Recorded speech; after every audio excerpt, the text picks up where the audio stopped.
Is there anything you cannot achieve when you are utterly unafraid of death? When you are in opposition to your enemies, willing to risk everything and anything at any point in time? Especially when this ruthlessness and risk-taking is combined with extreme intellect, with both strategic and tactical mastery, which allows you to always, even if it's often just barely, be one step ahead of the enemy and come out on top. Film and television is filled with such characters, outlaws who, with a combination of brilliant intellect, ambition, willingness to cross moral boundaries, and sheer force of will, rise from the lowest positions in society to the very highest. Whether it is a farmer who made himself a king, or a Birmingham gangster who rises to the very halls of Parliament, both of whom coincidentally have strong, violent, but somewhat less intelligent older brothers. I think. So that you don't have to. Of course, many of us guys are fascinated by such characters, as they almost all come from humble and powerless beginnings, but through ambition and intellect achieve everything we want, or at least think we want to have. Wealth, power, status, women, respect. It is no surprise then that YouTube is filled with videos on how to dress like Thomas Shelby, how to move like Tommy Shelby, how to think and act like Tommy Shelby. And so we stare deeply into the piercing blue eyes of these protagonists, hoping to see everything we know we could be reflected back at us. Ha! Gay! But of course, acting like Thomas Shelby and being Thomas Shelby are two completely different things. Tommy Shelby is not a character who does not fear death. He is a character who, more often than not, longs for it, because he is psychologically and physically in an incredible amount of pain. And so in this video I want to explore that pain, how it drives his ambition and success, but also how it is inescapable and truly not something we want to experience in our own lives.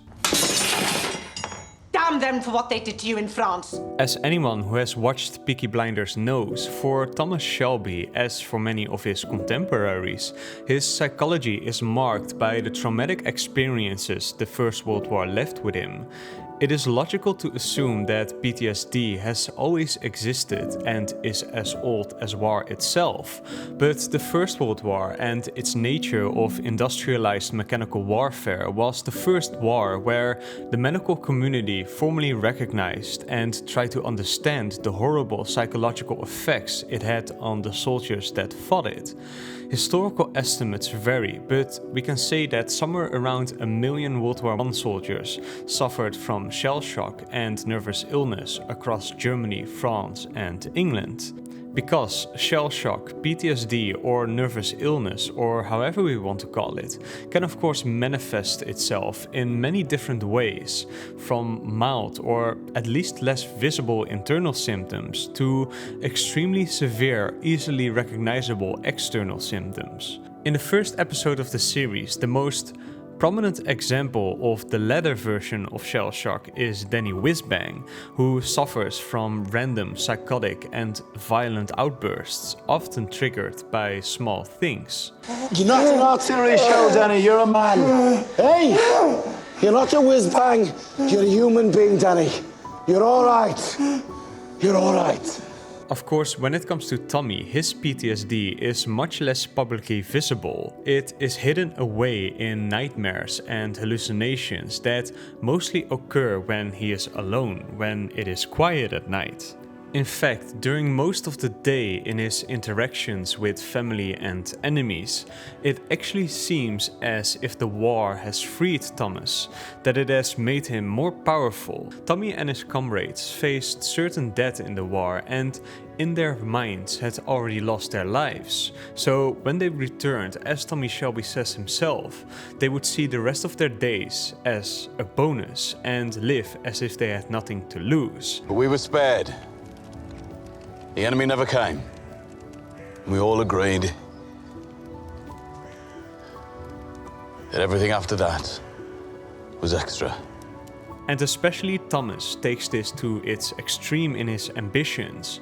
Every time his family warns him not to punch outside of his weight class, that he should not provoke men more powerful than him, because they will come down on the Peaky Blinders and destroy them, he does so anyway. For Christ's sake, why? Hey! Why? Why? Because we fucking can! Because we fucking can! And if we can, we do! Without the fear of death, he is willing to risk it all in the pursuit of more money and more power. Except, I would argue it differently. As I was rewatching Peaky Blinders, I realized that, especially in the earlier seasons, that although Tommy is in a lot of pain due to his PTSD, although his heart is broken, he still has hope that at the end of his ambitions he will find peace. The difference between Tommy and his family is that they see mortal danger in provoking enemies more powerful than them, especially when they are already making an incredible amount of money. Thomas, you're a bookmaker, a robber, a fighting man. You're not a fool. You sell those guns to anyone who has use to them. You will hang. However, to Tommy, the mortal danger is in simply having any person or organization with more power than him out there. And this belief was shaped by his experience in the war, where every conviction he held in a higher authority or ideology, whether it's God, socialism, politicians, or the king, is shattered. It is in the war that he realizes that those in power do not use that power to serve those who they have power over. Instead, they simply see them as tools, as cannon fodder, to be used to achieve their own goals. And Tommy never ever wants to be in that position again. And this is why throughout the series he is such a great strategist who almost always comes out on top. He knows how those in more powerful and privileged positions than him think, and he uses that.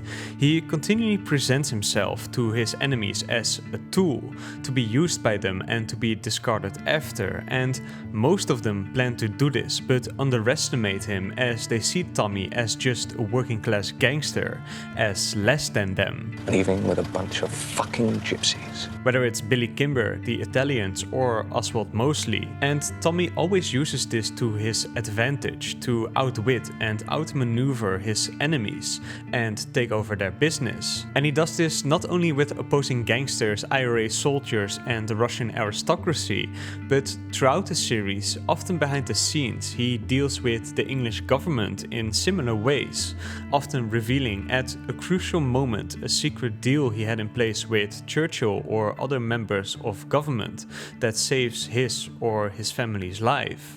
At some point in the near future, Mr. Churchill will want to speak to you in person, Mr. Shelby. He has a job for you. Now, to a certain extent, we can attribute this to somewhat sloppy Deus Ex Machina writing, but in many ways it does really illustrate Tommy's philosophy after the war.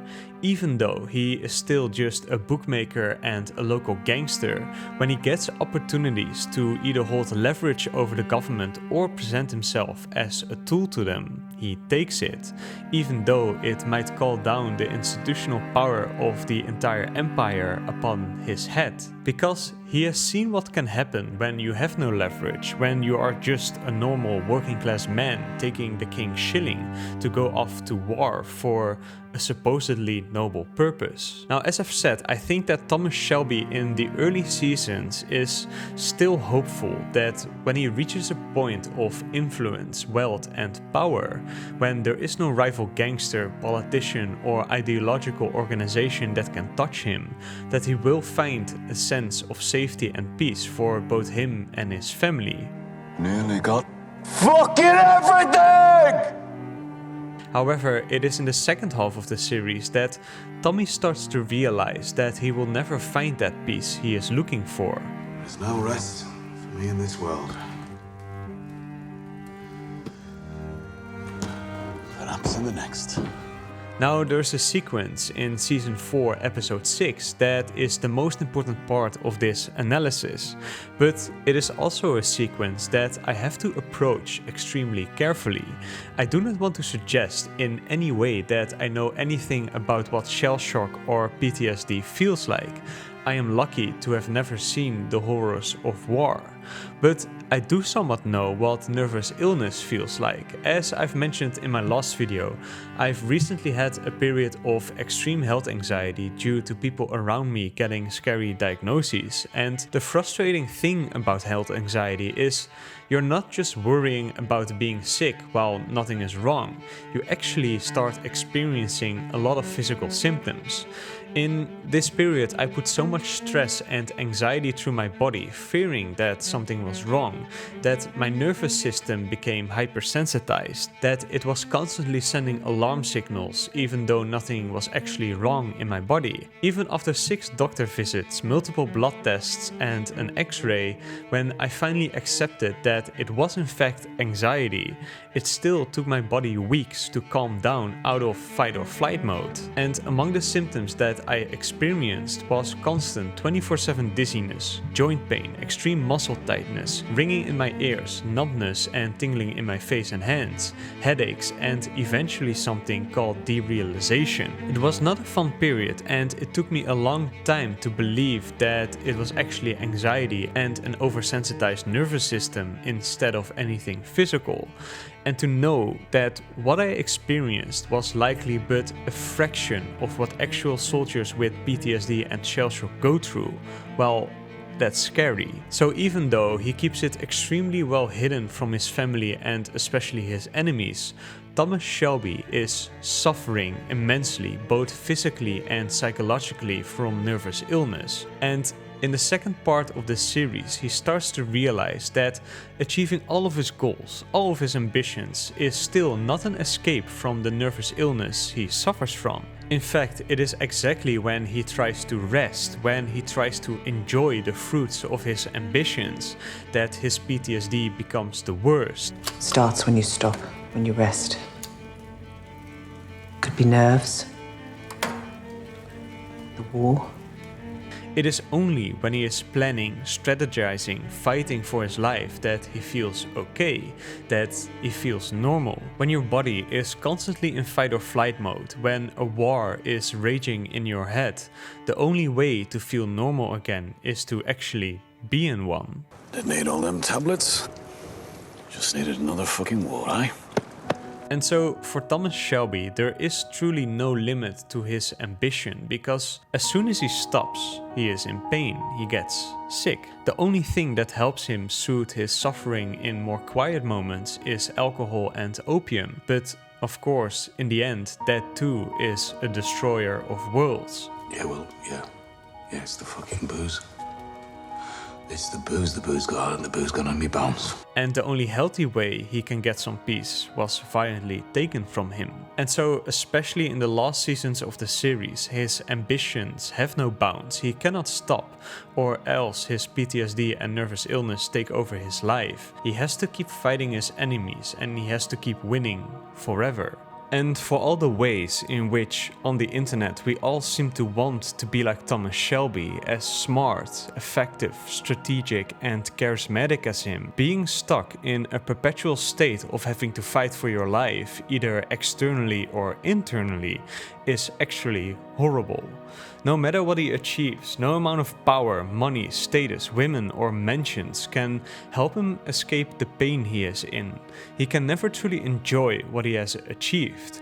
When you are broken internally, nothing external can fix it. It is no surprise then that multiple times during the show Tommy questions if he even wants to go on, what the point of it all is, especially because despite his willingness to risk everything in pursuit of his ambitions, he does still have a lot to lose. Because for all the focus we place on Tommy's stoicism, his non-reactiveness and ruthlessness, he is also someone that cares deeply, that feels deeply. He is a man that loves. And this is something that goes for other similar characters as well. They might not be afraid of death, but they do fear for the death of their loved ones. And ultimately, the cost of their ambitions is that they do lose the people they love.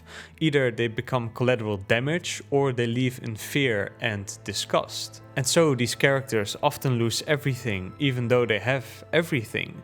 In the end, when you take on the entire world, it does often end but one way. But although it was expected, Tommy Shelby has a different fate. Throughout the last season, we see him come face to face with the consequences of building his criminal empire more and more, and his PTSD is spiraling out of control as well. He knows that he has to change, that he has to let go of both his criminal empire and the World War I demons in his head. But of course, the ambition to change and actually doing it are two completely different things. Tommy is trapped in two ways. For 15 years he has been building a criminal empire, and once you are completely immersed in that world, it is incredibly hard to escape it. Simultaneously, on the internal side, he has never properly processed his nervous illness and PTSD from the war. Of course, this is in many ways not his fault. Although Shellshock was recognized by the medical community after the First World War, any kind of treatment was still in its infancy, and many sufferers were never recognized or helped. Tommy's heart and mind were broken in the war, and despite his charisma, intelligence and ambition that we, the viewers, are so attracted to, in the end it has cost him the life of a brother, the life of an aunt and surrogate mother, the life of one wife and a daughter, while his second wife and son have left him. It is only once more after facing his own death and coming within inches of it that he can finally let go, finally find peace. Armistice. Peace at last. Peace at last. And so, 15 years after the war ends in armistice, Thomas Shelby finally finds peace in his mind. But simultaneously, the world is preparing for another war.